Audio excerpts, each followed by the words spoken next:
Thank you for tuning in to my channel. My name is Crystal Petrie and you are watching the Crystal Petrie Consulting Network. Today we are going to talk about building capacity, something that's very important for volunteer organizations, but they don't do it because they don't know what it is and they don't know how to do it. But after you finish watching this video, you will be able to build capacity, a lasting capacity in your organization, in your community, and in your neighborhood. First things first, what is building capacity? I will give you that definition. Capacity building is a measurable improvement in an organization's ability to fulfill its mission through a blend of sound management, strong governance, and dedication to assessing and achieving results.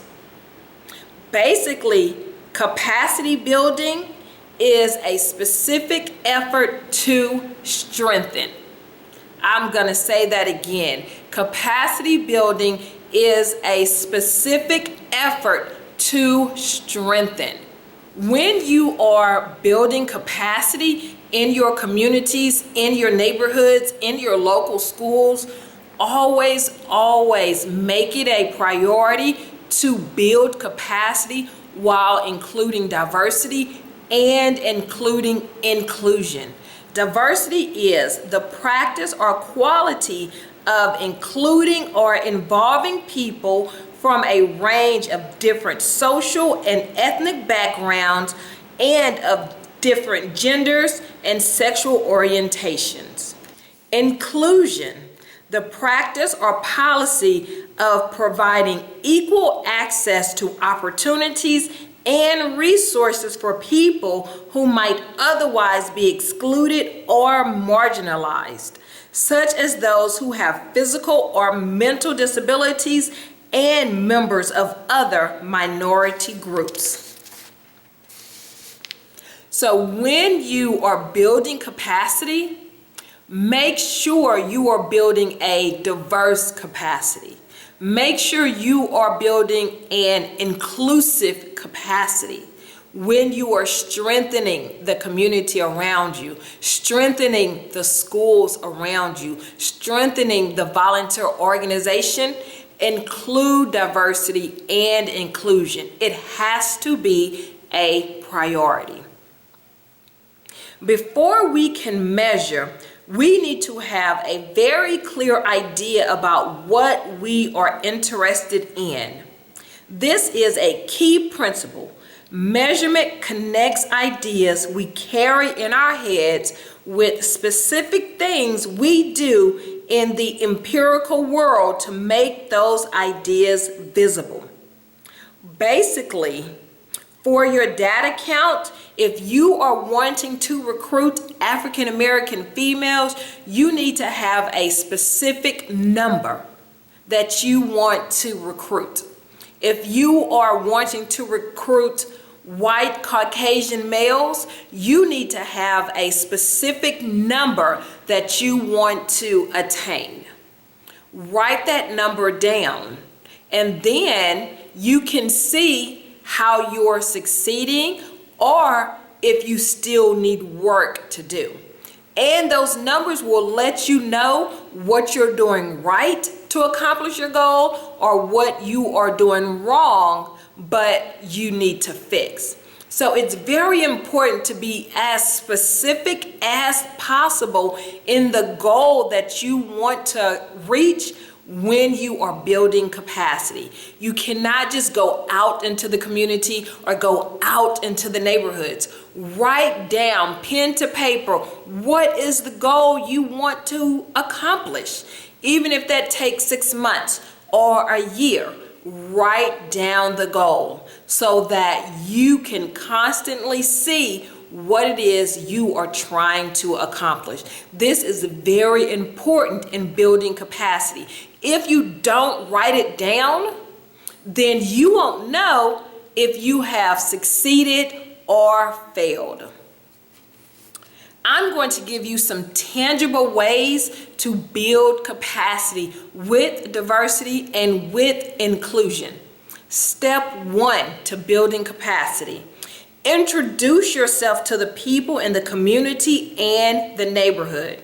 So many times this goes undone. You go into a neighborhood, you go into a community, but people have no idea who you are, what you're doing, what you want. Very simple, but it goes undone so often. Introduce yourself to the people in that community. A couple ways that you can do that is mail out a flyer, knock on doors, and start having meetings in those communities. Now, I understand that we are in a pandemic, so some of those things might look a little different. But knocking on doors, you can knock on the door and then step back to speak to someone. Having the meetings, you can have them virtually.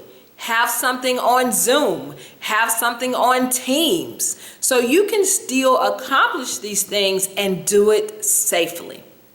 Another thing that you can do to build capacity in the community, the neighborhoods, the schools, the volunteer organization, this one is very important. Do what you say. If you say you're going to have a meeting at 7:30, please have that meeting at 7:30. If you say that you are going to return the phone call, please return the phone call. This seems very simple, very but so many people and so many organizations do not do this. They say they're going to do one thing and then they forget, or they change their mind, or they just don't do it for whatever reason. Very important. Do what you say you are going to do in that community. This is how you build trust with the people in the community. And when people start trusting you and believing in you, that's one step closer to their community being strengthened, their schools being strengthened. Another thing that absolutely has to be done when building capacity, you have to ask this question: how can I help you? So many times people go into communities, people go into neighborhoods and just assume that they know what those residents want and what those residents need. But no one ever asks the question. Well, I'm not going to say never. A lot of the times, people don't ask the question, how can I help you? What is it that you need to be successful? What is it that you want to be successful? Please, please ask the question. And I promise you, those community members, those residents will tell you what they need. They will tell you what they want, and then you can help them. You can cater your services to assist them to become stronger. That is another way to build capacity. Simply ask the question, how can I help you? Very simple, but it often goes undone.